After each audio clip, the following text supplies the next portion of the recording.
What did this company do right? Well, first of all, they moved fast.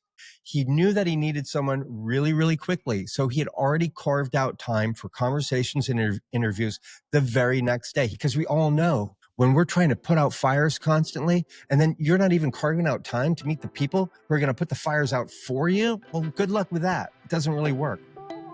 Welcome to Salesforce Hiring Edge, the show for leaders who want to hire smarter and scale faster with Salesforce. Whether you're building a team or bringing in a consulting partner, we're breaking down what actually works in the real world. All right, let's get into it.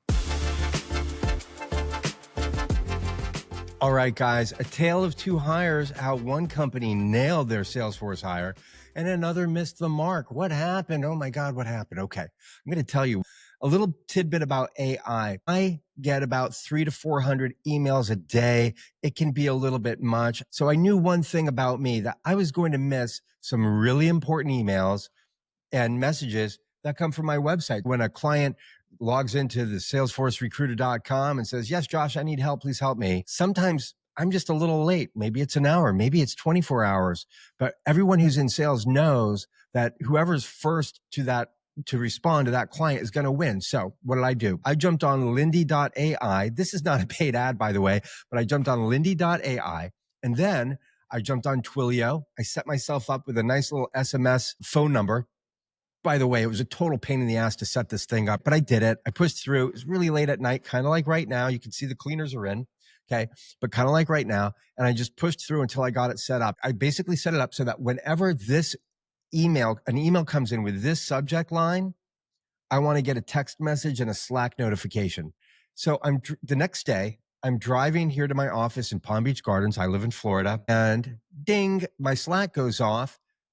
Boom, email notification. It's got all their contact information. As I'm driving, I go ahead and jump on hands-free, dial the number, and get on the horn with this hiring manager. Now, this guy is neat. Super, super neat guy. I was texting with him today, actually. Super neat guy, vibrant, energetic, like knows what he wants. A total doer, okay? Big time dude. Done crazy cool stuff.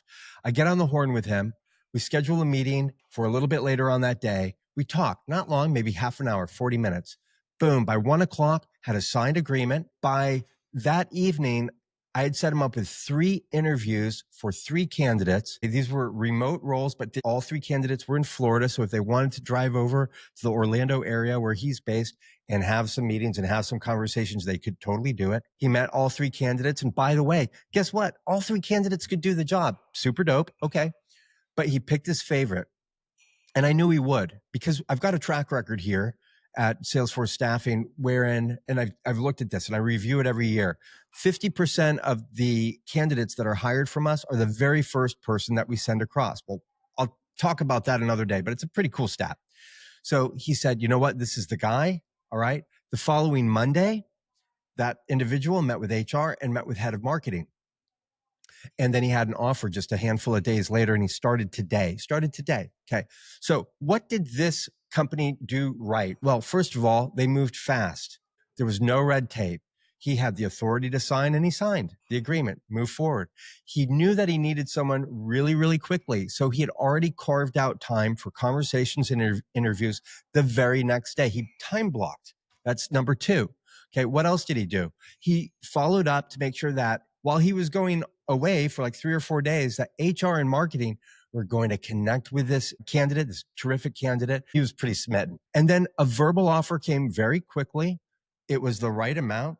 No one reneged. Nobody changed. The candidate didn't change their number. The client didn't change their number. It was a very fair number. And the candidate started 14 days later after the offer. Boom, done. Pretty stoked. So what they did right was, well, and this is a little bit braggadocio, and I hate to do this. I really do kind of hate to do this, but this is actually kind of an important step. He brought in a specialized Salesforce recruiter. I am not the only Salesforce recruiter in the world, by the way. There are lots of people out there. I happen to think I'm the best, but I've met some really wonderful recruiters out there. I'm definitely not going to knock them. There are great people out there. Okay. The other thing is he had the decision-making authority, right? And the budget. So he was ready to go. Not like, oh, I got to get this approved. Oh, I got to go talk to Dr. No up in Dr. No, the CFO, right? He cleared his calendar for 3 hours to have the conversations necessary to make his life dreamy and light, right? Because we all know when we're trying to put out fires constantly, and then you're not even carving out time to meet the people who are going to put the fires out for you, well, good luck with that. It doesn't really work. And then he made a fast and a very strong offer with no red tape. So the result was zero confusion, a clear and confident hiring process, lots of candidate excitement and commitment, right? And a rock star hire who's adding tons of value. I mean, this guy is an admin, actually has a doctoral degree as an admin, but he's really more of a junior architect. But his company that he was working for didn't see the light in him, but my client did. And he made a move and he made a good offer. All right. That's a perfect tale, right? But this is a tale of 2 job orders. Now I'm going to tell you what actually went wrong with the other one. And I can clearly remember the conversation that I had with the candidate.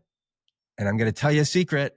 The candidate that accepted the offer that started work today actually interviewed at this other company, this other client, brand new client of mine, never worked with him before, referred by a friend, okay? Actually interviewed with them. He did not get an offer from this company, even though they wanted on site and he was 10 minutes away. Again, good luck with that. That's really hard to do. When you're looking to bring people on site, and I'm talking like on site, 5 days a week. Doesn't matter if you've got free beer and a pool table and mini putt-putt in the main lobby. Doesn't matter, right? The pool of candidates goes from like this freaking big and it just shrinks right down to next to nothing. It's very, very hard to fill those roles. Okay. And you wind up generally paying a little bit more. And on average, they perform approximately 3 weeks less of work every single year than a remote employee. Bet you didn't know that, but that's fact. Okay. You can look it up, jump on Perplexity and ask it. Okay. So what went wrong? Well, look, we had a solid job order, right? It took a little bit of time to get things scheduled. The interview was a 30-minute interview. And the feedback that I got from my candidate was basically this. I couldn't read the guy. I don't know if he was ever really looking at me. He never smiled once, right? No rapport was developed. Well, guess what? Especially if you're going to go into the office. Don't you want to actually enjoy working with the person? Feel some kind of connection, right? So then it took days to get feedback from my client, even though I'd already relayed some information. It took 3 days to get him on the phone, finally got it. So we had some momentum kill, right? Like real momentum kill. And guys, when you're trying to hire someone, this is like catching a wave when you're out surfing. I used to surf back in the day. It was a lot of fun. You missed a wave, you missed a wave. It's just going to slide right out under you. And now you got noodle arms because you're exhausted from paddling so hard. What you want to do is catch the wave, the energy, and let the energy of the wave cascade you down so you can have a nice cruisy ride. So you got to catch that wave early when you're hiring. This is absolutely critical. Okay. There were very rigid, outdated hiring requirements. Full-time on-site. Well, that's kind of a deal breaker in 2025, not 100% of the time, but for the most part. I gave a lot of recommendations. That expert guidance, it was dismissed. They were already working with a number of IT generalist recruiters. Apparently, just for full disclosure, my understanding is the role now, a month later, has been filled. I don't know how good the person is. Fingers crossed. I wish them the best. I hope it goes great. Okay. The competition, it was basically the same. The job requirements, basically the same. Be someone's right-hand person and get to work on cool projects and manage a relatively small team of professionals within a much larger, high-value, multi-million dollar organization. So how did this individual miss the mark? Well, rapport, no eye contact, none of these smiles. I don't care what your teeth look like. You still got to smile, right? You got to be curious. What do you do for fun? What do you like to do? And then there was a little bit of God, I can't even talk today. Cognitive dissonance around some of the responses because I know exactly what my candidate had said to this person because he had told me this is what he was going to say to the client. And the client said, oh, well, he said this and that means that and that means this. There's this thing that people do where they're constantly looking for subtext. You know what I mean by that? They're trying to read between the lines, but guess what? Sometimes there's nothing in between the lines. Sometimes the lines are just the lines, right? We talked about, I went to art school. There was so much BS going on when people would critique my work. Oh, I think it means this. I think it means that. No, dude, it's just a cool picture. Okay, move on. Sometimes there is no subtext. You want subtext. You want people to really want to read a candidate. Well, then incorporate someone who's really good at reading people. And by the way, if you're a CIO or a CTO, you might be awesome and you might be pretty good at reading people, but my guess is that you're not highly trained in it, right? Go with someone who is like, you might be able to sell your house, but you'll probably sell it faster and possibly for more money if you use a really good realtor. Well, you might be okay with numbers. Doesn't mean you're not going to hire an accountant to process your tax returns for your business. You might not want to do that, right? So you've got to put the trust in the people that are actually skilled at this stuff. And it might be your Aunt Jenny. It might be your wife or your husband. It might be that your cousin is an FBI profiler. Give it to them. Have them jump on a call for half an hour or an hour with these folks. But just assume maybe I'm really, really, really good at things. And maybe I'm pretty darn good at people, but maybe I'm not an expert at reading all of the signs, the behavioral clues, the microfacial expression analysis. Maybe I haven't been trained in lie detection and things like that, like top recruiters in any field are. Like, you got to pay attention to that stuff. And when you do, when you spend a little bit to get someone who can do that, man, you de-risk things. And when I say de-risk, it's not just about not getting the right hire. It's not just about like protecting yourself from a bad hire. It's not missing out on a great hire that you said no to foolishly. All right. So key takeaways on this: great hire, fast action; no hire, delays; great hire, strategic clarity; no hire or delayed hire, process confusion; flexibility on the good side, rigidity on the bad side; trusted expert input on the one side, ignored expert input on the other side; market aligned compensation, lowball offer or zero attraction on another; remote friendly, on-site, limited flexibility. Okay. The reality is that only 8% of remote workers are willing to return full time to the office. Did you know that? And that 90% plus of all Salesforce professionals are actually currently in fully remote roles. So what does that mean? Well, if you do the math, and I'm okay at math, I'm not great, I'm not a whiz, right? But if you do the math, I'll just say this: it sucks. Okay. It really, really sucks. It's 2% of the population is actually interested in an on-site role. And by the way, they're only interested in it because they're not working. If they are working, they're pretty much not interested at all, right? And God forbid you hire someone on site and the market picks up and the job orders start to flow like we used to see 2 years ago, 45,000 jobs being posted every single month on LinkedIn. Oh, man, you're in for a world of hurt. They talk about the Great Resignation, which was really the Great Musical Chairs experience. That's what we're talking about here, guys. So bottom line: speed, clarity, market awareness, and flexibility wins. Rigid processes, outdated expectations, poor candidate experience, you're going to lose. That's what hiring is going to be like in 2025. Everybody, welcome to Salesforce Hiring Edge. If you've been following us for the last few years, you're probably aware that the Salesforce Career Show has now morphed. There's a lot of information out there, Bosh, don't you think? There's like tons of information out there, like how to get involved in the ecosystem. There's a lot of information out there about how to grow your team and improve your team. But there's very little information in the marketplace that has a clear understanding of how can someone in this specific ecosystem, this field with this software, these types of employees that they're hiring, these types of engagements, there are some unique attributes. Now, I happen to believe that there are basic hiring and team building principles that can, they cover everything, right? If everybody followed all of those core principles, like everyone would be fine, no big deal. But even so, it can really help to have information that's truly catered to your situation. Maybe you're a CIO, maybe you're a CTO, maybe you're a VP of delivery, maybe you're an HR recruiter, a talent acquisition person